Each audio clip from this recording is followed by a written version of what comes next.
Je pense que la proximité, c'est bien. Maintenant, tous les médias ne peuvent pas se permettre, n'ont pas les moyens d'avoir un correspondant, surtout quand on est un média généraliste, d'avoir un correspondant dans les banlieues. Ça coûte trop cher.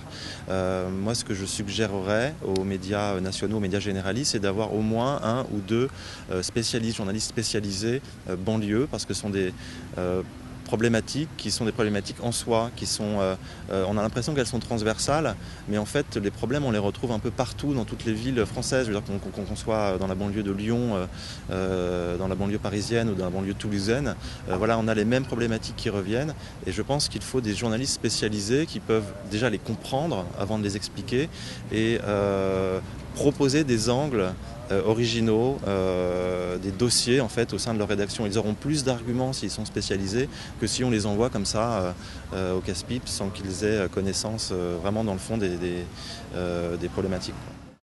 On traite à peu près 200 reportages par an, un peu plus ou un peu moins, donc c'est vraiment extrêmement varié.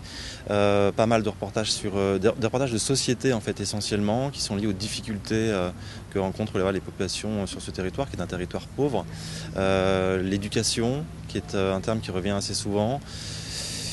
Tout un tas de sujets, l'économie, puisque c'est un département qui, comme ici en Lorraine, voilà, a subi un peu la crise. Les industries en fait sont parties. C'était une banlieue plutôt industrielle au départ, avec pas mal d'industries qui sont parties en fait.